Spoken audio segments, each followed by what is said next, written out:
Los Rougon-Macquart: historia natural y social de una familia bajo el Segundo Imperio. La fortuna de los Rougon. Emilio Zola.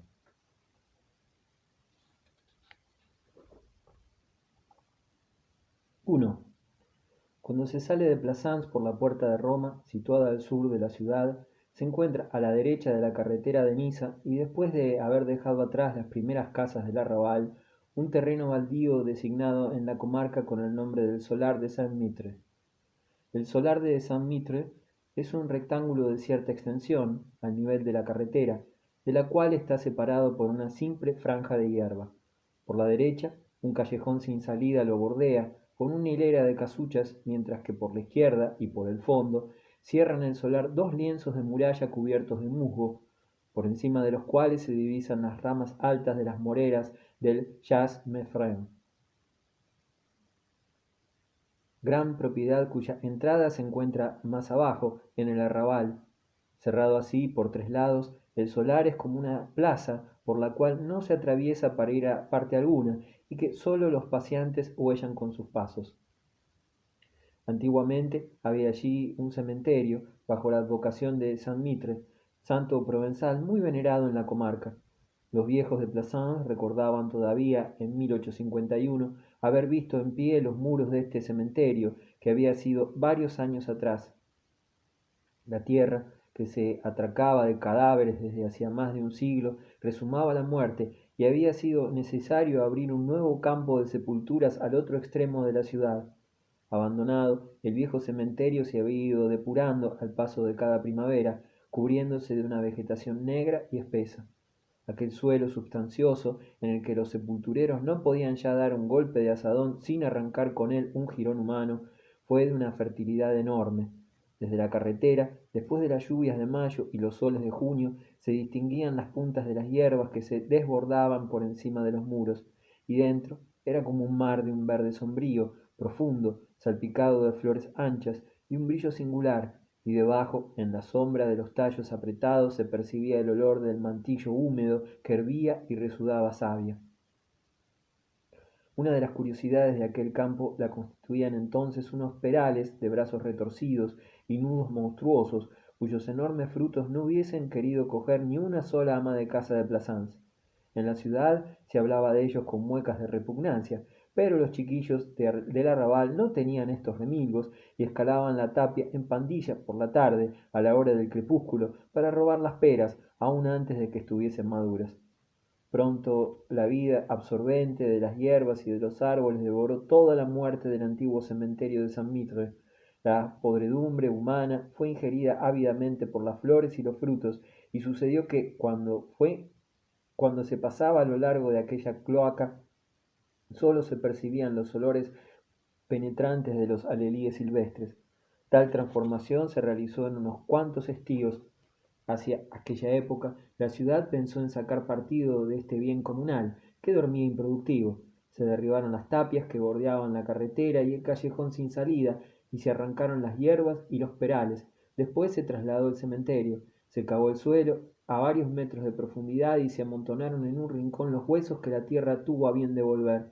Durante cerca de un mes, los chiquillos que lloraban los perales arrancados jugaban a las bolas con los cráneos, y unos graciosos colgaron una noche fémures y tibias en todos los cordones de campanilla de la ciudad.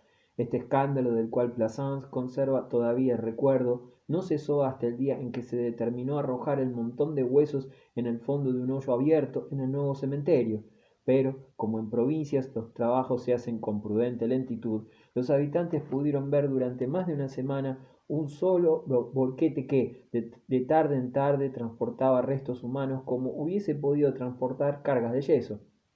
Lo peor era que el carro tenía que atravesar Plassans en toda su longitud y que el mal empedrado de las calles le hacía sembrar a cada sacudida fragmentos de huesos y puñados de arcilla. No hubo ni la menor ceremonia religiosa, solo un acarreo lento y brutal. Jamás ciudad alguna se sintió tan asqueada. Durante varios años el terreno del viejo cementerio de San Mitre fue motivo de espanto. Abierto a todo el mundo, al lado de una gran carretera, permaneció desierto, entregado de nuevo a la vegetación. La ciudad, que esperaba sin duda venderlo y ver construir en él unas casas, no debió de encontrar comprador. Tal vez el recuerdo del montón de huesos y de aquel carro yendo y viniendo por las calles solo, con la insistente terquedad de una pesadilla, hizo desistir a la gente. Tal vez también sea preciso explicar el hecho por la pereza propia de las provincias, por la repugnancia que sienten por construir y por reconstruir. La verdad es que la ciudad conservó el terreno y que acabó incluso por olvidar su deseo de venderlo. Ni siquiera lo rodeó de una valla y en él entró todo el que quiso. Poco a poco, con el paso de los años, la gente se acostumbró a aquel rincón vacío. Se sentó sobre la hierba de los linderos, cruzó por él, lo pobló. Cuando los pies de los paseantes desgastaron la alfombra de hierba y la tierra removida se hizo dura y adquirió un color gris, el viejo cementerio ofreció cierta semejanza con una plaza pública mal nivelada.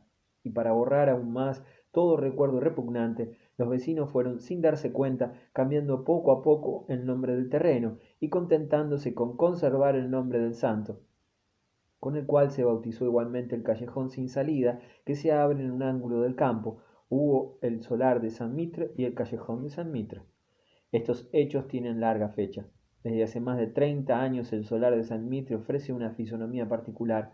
La ciudad, demasiado indiferente y aletargada para sacar de él un buen partido, lo ha alquilado por exigua cantidad a unos carreros del arrabal que lo han convertido en un taller. Todavía se encuentra hoy lleno de enormes maderos de 10 a 15 metros de longitud, formando montones acá y allá, semejantes a manojos de altas columnas derribadas.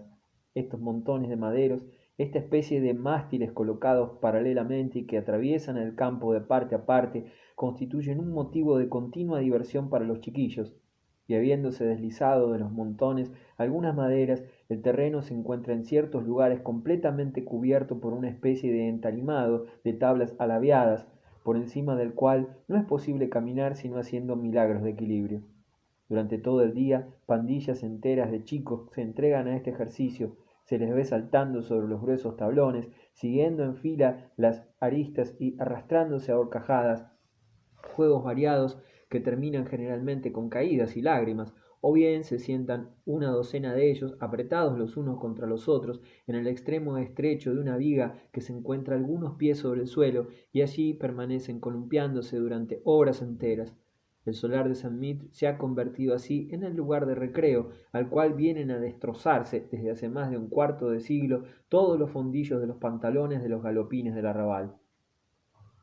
Lo que ha terminado de dar a este rincón perdido un carácter extraño es el hecho de haberlo elegido como domicilio por una costumbre ya tradicional de los gitanos de paso, desde el momento en que llega a Plassans una de esas casas con ruedas que albergan a una tribu entera, va a estacionarse en el fondo de la era de San Mitre.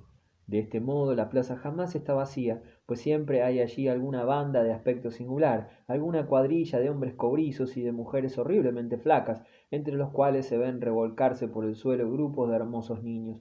Esta gente vive sin pudor, al aire libre, delante de todos, poniendo al fuego su marmita, comiendo cosas que no tienen nombre, exhibiendo sus trapos agujereados, durmiendo, pegándose, besándose, oliendo a suciedad y a miseria. Con esto, el campo muerto y desierto en el que en otro tiempo solo los abejorros zumbaban en torno a las flores carnosas, en el silencio abrumador del sol, se ha convertido en un lugar ruidoso, en el que continuamente están resonando las disputas de los gitanos y los gritos agudos de los pilluelos del arrabal. El aserradero en el que se cortan en un rincón de la plaza los maderos almacenados rechina, sirviendo de fondo sordo y continuo a las agudas voces. Este aserradero es completamente primitivo. Se coloca el madero sobre los dos caballetes y dos hombres, uno arriba, subido en la misma viga, y el otro abajo, cegado por el serrín que cae, imprimen en una ancha y una fuerte hoja de sierra un movimiento continuo de vaivén. Durante horas enteras estos hombres se encorvan, semejantes a muñecos articulados con una regularidad y una rigidez de máquina. La madera que cortan la van colocando a lo largo del muro del fondo, en pilas de una altura de 2 o 3 metros, construidas metódicamente, tablón por tablón, en forma de cubo perfecto. Esta especie de almiares cuadrados que permanecen allí con frecuencia durante varias estaciones, cubiertos por las hierbas en su base, constituyen uno de los encantos del solar de San Mitre. Entre unos y otros hay senderos misteriosos, estrechos y discretos, que conducen a un callejón más ancho, que corre entre las pilas y el muro. Es un desierto, una franja de hierba desde la cual solo se ven trozos de cielo. En este pasadizo, cuyas paredes están revestidas de musgo y cuyo suelo parece cubierto por una alfombra de mullida lana, reinan todavía la vegetación poderosa y el silencio escalofriante del viejo cementerio. En él se siente correr ese hálito cálido y vagamente impregnado en melancolías de muerte que sale de las viejas tumbas al calentarlas el sol del estío. No hay en todo el campo de Plassans un lugar que provoque más la emoción, ni más saturado de tibieza, de soledad y de amor. Amar allí ha de ser delicioso. Cuando se vació el cementerio, se amontonaron sin duda los huesos en aquel rincón, pues todavía hoy no es raro desenterrar fragmentos de cráneo, solo con escarbar con el pie en la hierba húmeda. Por otra parte, nadie se acuerda ya de los muertos que durmieron bajo esta hierba. Durante el día, solo los niños que andan detrás de las pilas de maderos cuando juegan al escondite. El verde pasadizo permanece virgen e ignorado. Solo se ve el almacén de madera lleno de tablones y el gris a causa del polvo. Por la mañana y al mediodía, cuando el sol despide un calor tibio, hay un bordoneo en todo el erial y por encima de esta algarabía, dominando a los chiquillos que juegan entre los maderos y a los gitanos que atizan el fuego que arde bajo su marmita, la seca silueta del aserrador montado en su viga se destaca sobre el cielo, inclinándose y levantándose con un movimiento isócrono de péndulo, como para regular la vida ardiente y nueva que va brotando en el viejo campo de eterno reposo. Solo los ancianos, sentados sobre los maderos y calentándose al sol poniente, hablan a veces todavía de los huesos que en otro tiempo vieron acarrear por las calles de Plassans en el bolquete legendario. Cuando llega la noche, el solar de San Mitre se vacía y parece adquirir una mayor profundidad, semejante a un enorme hoyo negro. Allá, en el fondo, solo se distingue el resplandor moribundo del fuego de los gitanos. Por momentos, unas sombras desaparecen silenciosamente en la masa densa de las tinieblas. En invierno, sobre todo, el lugar se vuelve siniestro. Un domingo por la tarde, a eso de las 7, un joven salió quedamente del callejón de San Mitre y, caminando, pegado a la pared, se metió entre los maderos del taller de serrería.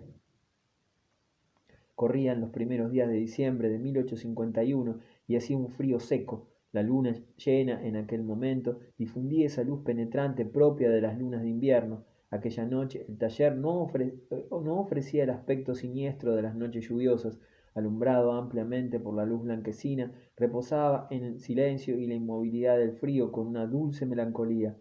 El joven se detuvo algunos segundos en el lindero del campo, mirando hacia adelante con aire de desconfianza. Llevaba escondida, bajo su chaqueta, la culata de un largo fusil, cuyo cañón, saliendo por debajo, relucía a la luz de la luna. Oprimiendo el arma contra su pecho, escrutó atentamente con la mirada los rectángulos de tinieblas que las pupilas de madero proyectaban en el fondo del solar. Hubiérase dicho un tablero de ajedrez, blanco y negro, de luz y de sombra, de escaques limpiamente cortados.